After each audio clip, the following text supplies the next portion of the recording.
Good afternoon. My name is Marcella, and I am here representing Fireside, and I am here with Andrew Frazier, founder of Running Your Small Business Like a Pro. He is the CFO, and he is a business growth strategist, and he's also an author, and he has so much information to share with us today to help us in our small businesses.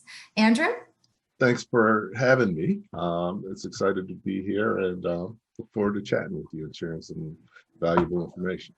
What brought you into entrepreneurship? Well, actually, I started out with my first business in 4th grade. I was a paper boy for 5 years and grew up in Pittsburgh, Pennsylvania. And my brother and I had a paper route 7 days a week. So got a chance to learn a lot about business and, really about customer service and working with people. And because we knew everybody, we were able to build a snow shoveling business out of it as well. So just learning at a young age was a great experience. Okay, so that gave you kind of like the impetus, like the thoughts of saying, this is what I want to do. Yes. I mean, I think that in everybody's life, you go through a lot of things in a journey. So, since my parents were teachers, they made sure I did really well in school and had an opportunity to study mechanical engineering at MIT and participated in Navy ROTC. So I had a chance to become a Navy Supply Corps officer and run all the business functions for a ship. So even though I studied engineering, mostly all of my career has been on the business side. Wow, that is really exciting. That really gives you a lot of varied experiences to draw on. So what are some of the clients then that you like to work with? Okay, well, definitely, a lot of what I've learned is focused on business best practices. So what I do is needed by anyone who's in business, but I do a lot of work with manufacturing clients. So because of my engineering background, as well as, really understanding, the operations, understanding more about their business and the culture, that's a business area that I get a chance to work with a lot and make some really good progress for them. So what does a typical, I guess you're going to say, like, what does it look like in terms of an analysis? Like, what does the process look like? Okay, well, when I'm working with a business, usually they'll bring me in for one of two reasons. One is cash flow issues, or they need a CFO, or the other one is they're looking for financing. Because those are key areas that businesses have challenges, and they try to solve them themselves, but usually aren't able to. So it's important for them to bring someone in. And, a lot of times it could be a wide range of reasons why it's hard for them to get financing or why they're having cash flow issues. So, work with them to go through the financials, understand their business better, and be able to pinpoint strategies for moving forward to really position them better for the future. So that's really a good segue into the next question. What are you doing differently now, if anything, during the coronavirus? Okay, well, definitely coronavirus has affected everybody in the country, not even just the country, in the world. So it's definitely affecting small businesses. So one thing is I had an opportunity to work with an organization that was tasked with helping small business owners understanding what type of assistance was available to them. So working with hundreds of businesses, helping them to do the PPP, helping them to do the emergency impact disaster loan, and also things with NJEDA. So being able to do that, coach them through what they're eligible for, what the application should be, and also give them some guidance on how they could be more creative with their business. A lot of businesses had to close, but that doesn't mean they, just because their physical location had to close, if they're creative and proactive, they can still salvage their business virtually, and work with several clients, and know of many businesses who were able to pivot and bring their business virtual and maintain their revenues and maintain their business. Wow. Wow. So then you would say then that communication during this time has probably increased for you. I would. Yes. Yeah. Yes. I've been busier than ever. A lot more pro bono stuff just because of the situation. And that's fine because, this is my passion, working with business owners and helping them be successful. But yeah, I mean, for any business, it's important to really step up and do more communications, more relationship building, more creating new relationships, because this is a great opportunity to do that. And when things open up, if you're not doing that, you're going to be at a disadvantage. That's true. So why do clients like working with you? A few reasons. One, have an extensive background and understand mostly all areas of business really well. So as a small business owner, you can only afford to have so many advisors, and you want to have a consistent plan and strategy. Whereas if you have different people telling you different things, it may be hard to figure out what the right answer is for you. So being able to sort of wear multiple hats is key. Being able to focus on strategy and financial management, which touches every area of the business, is important. And I have a lot of experience and am patient and can see how to move forward. Sometimes it's hard to figure out, well, what should I do? How should I do it?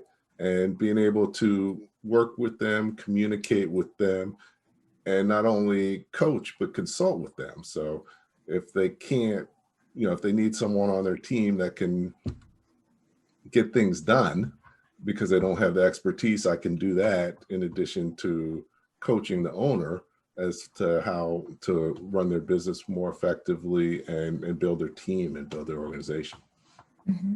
That's important. Then that really is a great way to go into the next question about you founding Small Business Like a Pro University. That's very interesting. So that I would think would be a huge help to a lot of the folks that you coach. Okay, great. And nothing like that gets built overnight. So it's been an evolution, and it's evolved along with my business. And the first step was writing my book called Running Your Small Business Like a Pro. The more you know, the faster you grow. And that really allowed me to lay out what I do, how I do it, how I help people in a way that other people can understand it. And not only that, that really helped me to refine what I did and become more effective.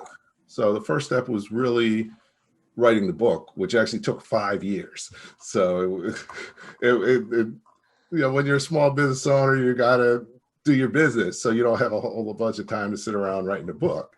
But in the interim, and I got some help towards the end and was really able to put out a book that I was very happy with. And a lot of people have gotten it and given me great feedback and talked about how it really changed their perspective on a lot of things and helped them grow. So that was the first step, is really completing the book. And from the book, looking at doing more speaking and working with people and realizing that many more people need to know what's in my book than I can work with individually. So how do I be able to get it in front of the people who really need it? plus, my focus is businesses 20 million in revenues and below. But when you're talking about 1 million in revenues and below, it's hard to work with me one-on-one, but they still need to know everything that's in there. So the university became a vehicle to really share what business owners need, and it's evolved over time. Took me about 2 years, and we just launched it about a week and a half ago. And the great, it's hot off the press. So it's hot off the press, and not only that, by the end of this year, we'll have about 100 mini courses and over 20 instructors. So it's morphed into even more than we originally expected.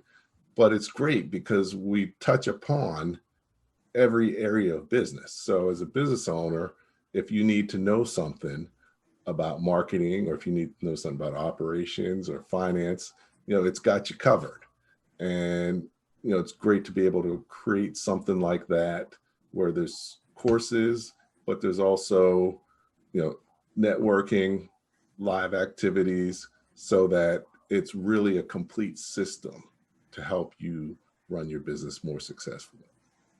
Now that's very, very interesting. So how do you incorporate networking as one of the components of the university? Okay, great question. And very important. One thing we do is a monthly power networking event through the university, but also we've set up private LinkedIn, private Facebook groups to facilitate networking as well. And so it's really about helping people make the connections and introducing them to others who they can collaborate with, who potentially are customers or potentially suppliers to them. But as a business owner, you have to continue to expand your network. And it's a great place to expand with other serious professional business people who are looking to grow and be more successful. Would you say that this is really a differentiator for you, as as like relative to other coaches, like to set you apart? Like the fact that you have the university, you can provide the individual coaching, you're providing the networking piece. I mean, there's multiple components as to what helps folks grow their business. Yes, definitely. I think that I'm able to provide a more comprehensive solution for business owners. And also I think I bring a higher level of expertise to the table, in terms of not just me and my background, because, also, I went back and got my MBA in finance and spent time as a corporate executive, spent time running a nonprofit organization, and got my CFA, which is sort of like a CPA, but in finance and investments. So bringing that together, and then bringing together my network of people who are also doing the courses. Like one of the gentlemen that did a course for me, we were in the Navy together. He saved the Navy $1.8 billion over an 18-month period. So, these are people you don't run into as a small business owner. But he's also has his own business now. And another gentleman, he was the president of over $1 billion division of a Fortune 500 company. And within 3 years, he increased the profits by $80 million a year. And, we have, just on my show last night, I had a woman who, was executive, international, and she's a professor at Columbia and works on organizational behavior. So bring to the table resources, expertise, experience, wisdom that very few other advisors, especially in the small business place, can match. Right. No, it sounds it, because it sounds like you're able to bring them to the masses, to the Yes. people that do. Yes, that's amazing. So have an extreme. I was wondering why I keep seeing all these likes on your as I'm watching you. It's been wonderful. So continue down that road then with me, please. Could you share some information about maybe some success stories that you've had without mentioning any names? Okay. Sharing of the scenario. That would be wonderful. Okay. One of the success stories that I've had, and let me just lay out a little bit about my process, because I think that'll help to understand sort of how the story evolved. Developed what I call the Masterpreneur playbook. And it's really a 5-step planning process for moving your business from startup to creating a sustainable business that can run without you.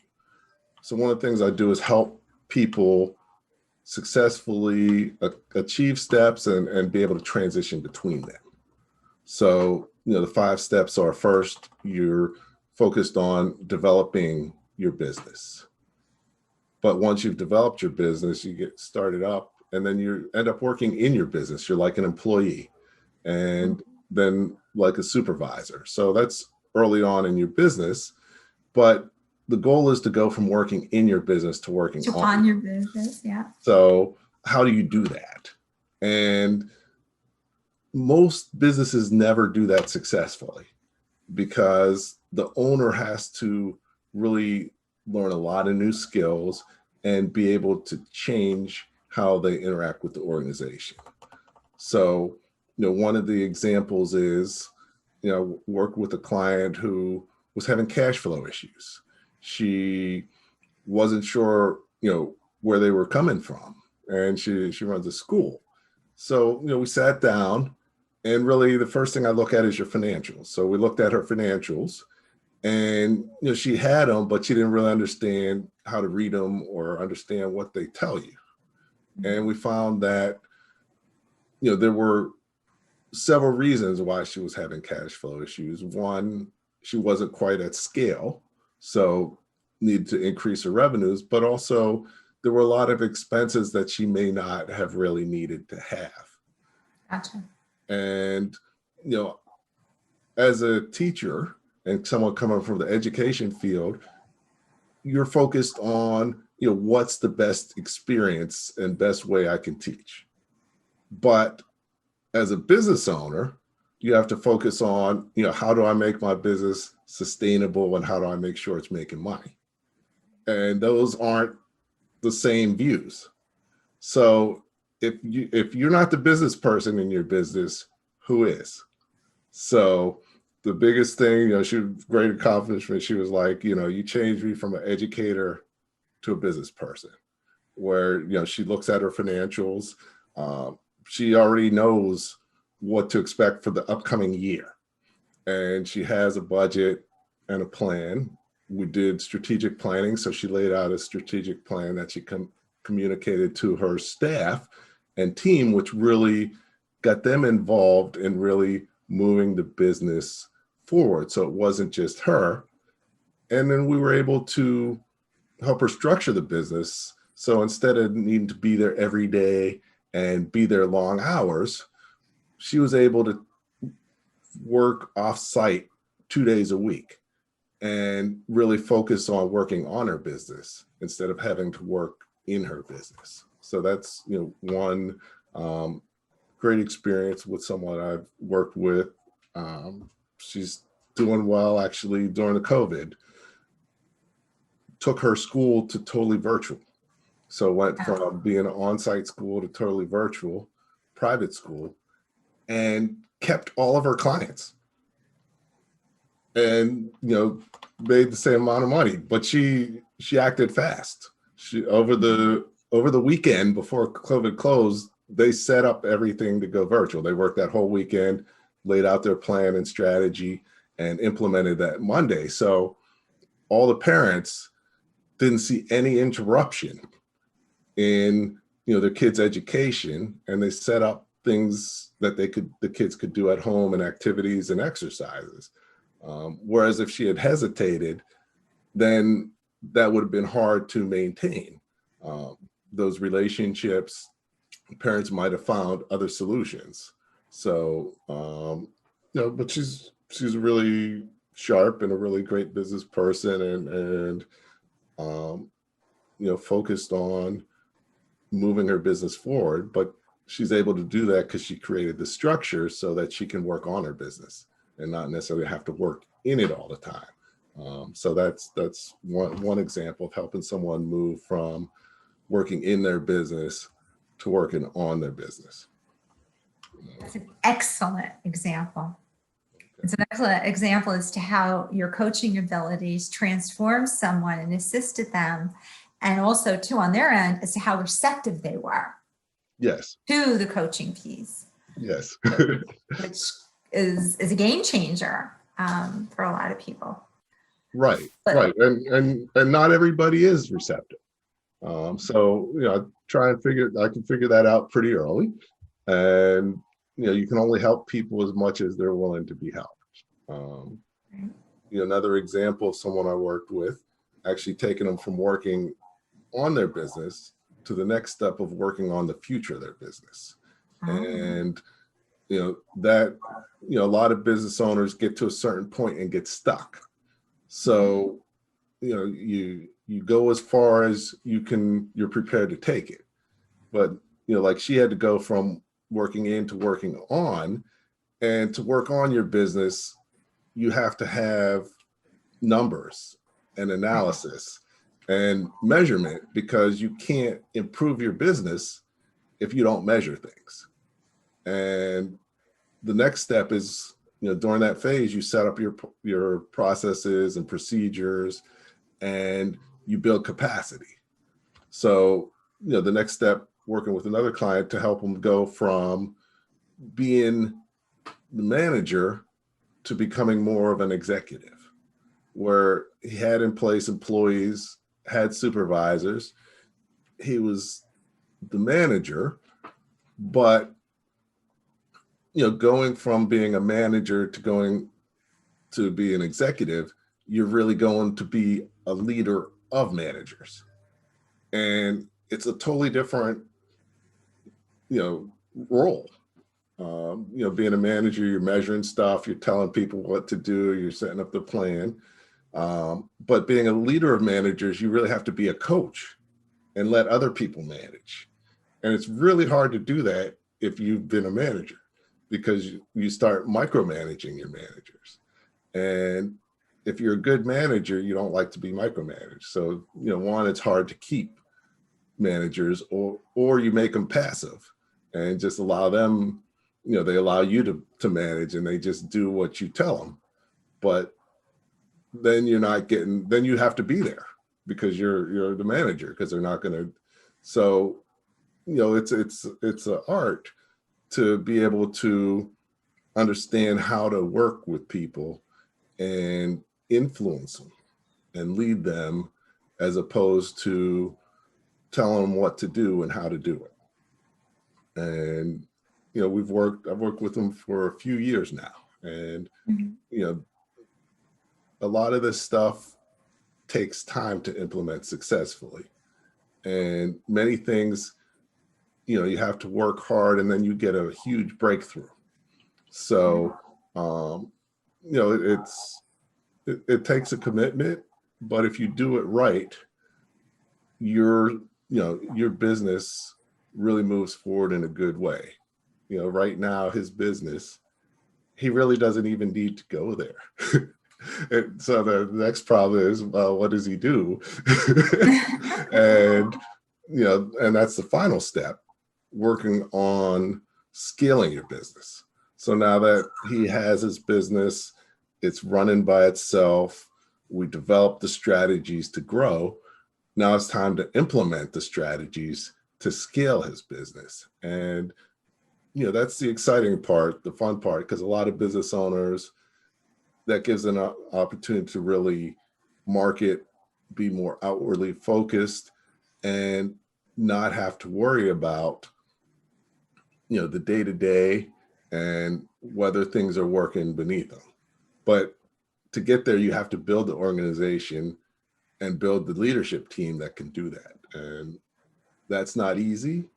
and many times they have to hire their first real manager. And a lot of times that's the highest paid person they've ever had in their business. And it can be hard to bring someone in. So, it's a challenging thing. So many businesses never achieve that step. So really to fully achieve that, you're like, look at it as 5% make each one. So that's like 25 businesses out of 10,000 Wow. actually successfully achieve that level. So it's not easy, but if you do it, it allows your business to grow. And otherwise, you're never going to be able to grow beyond a certain point. Mhm. That's excellent. Do you see that when you said that that's a process that then they come to a realization? So is it where there's a light bulb moment or you see the development along the way, you knowing that they're going to have the light bulb moment, but maybe they don't know until you tell them that you're where they need to be? I'm curious about that. Well, one of my clients was like, I hired you in because I had some problems. And like after I brought you in, I had a lot of problems I didn't realize I had. So there's lot of little things you need to do along the way.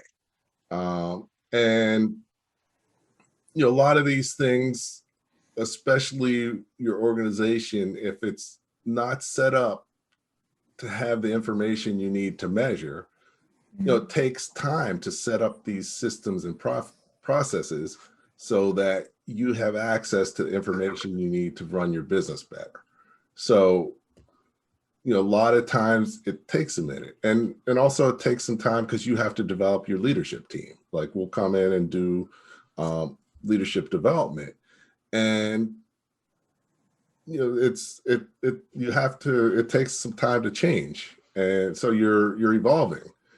But once you start doing that, you go from it being you really focused on trying to push everything through the organization, and you can change the culture to everybody else is working to fulfill your vision.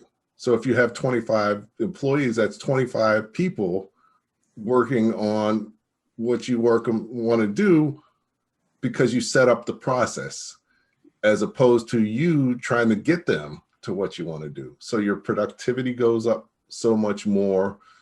You have better ideas and input from your employees as far as how to make your business better. And they take ownership. They're not just working there. They're part of the team, part of the process. They know the vision, they know the plan, they know the strategy, so they can see where they fit and they can see a future, and that you're looking to grow and create opportunities for them. So all that comes together a little bit at a time, so you start making progress, but once it comes together all the way, you make a lot more progress. And that client has done greater than 15% growth last year, looking like it's going to do that this year. But not only that, the profitability on what they're doing, because of the efficiency and people working together better and thinking through what they're doing, their profitability has almost doubled. So you get great results, but it takes some time before they really show up in a big way. Mm-hmm. That's interesting. That's very true. Well, I have a 2-point question for you now. It's going to take us home with this. Could you tell us a little bit about some awards and some accomplishments that you've had, and why would someone want to work with you? Like the big take me home moment. Okay. Well, a few awards. One of the things when I was a naval officer, when I came to the ship, our supply department was one of the lower tier rated supply departments in the squadron. But by the time I left, we were the #1 supply department in the squadron of 17 ships. And I received a Navy Achievement Medal for outstanding leadership. So, that's, was a big thing. and accomplishing my CFA, Chartered Financial Analyst. Anybody who's familiar, not very easy to get. And back when I was doing it, you had to pass 3 levels of tests on finance and investments.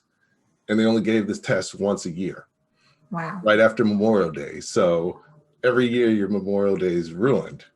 And each level, less than 50% of the people passed. So, it's a lot of people started the process and never finish. And I was able to actually complete it in 3 years. So, which was great. Didn't hurt that my company only reimbursed you for it if you passed. So that was a little extra motivation, but really being able to do that, combining expertise with leadership ability, because as a small business owner, it's about leadership. And the better leader you are, the more effective your business is going to be. And, the reason, why people should work with me is, number one, the level of expertise on mostly all areas of business. So you have someone you can go to and talk to about any business challenge you have. And I've run organizations. Everything that you're trying to do, I've most likely done and had responsibility and successfully done it. So, being able to do that, people like that I'm pretty mellow. So, it helps to, it helps them, because a lot of business owners are sort of bouncing off the walls and have a lot of ideas and a lot of things going on. And I help to, bring them down. And, sometimes they, in my book, one of the chapters called, "Is it me or are my employees crazy?" So a lot of times I'll talk to them or talk them off the ledge of doing certain things because they're not happy with what their employees are doing. So, really being able to be a trusted advisor and, help them to develop into the leaders that they need to be. And I get results. I've helped businesses get millions of dollars in financing. I've helped them grow. So with me, you get, complete package and bringing valuable things to the table. Absolutely. This is absolutely a pleasure. And thank you so much for your time today.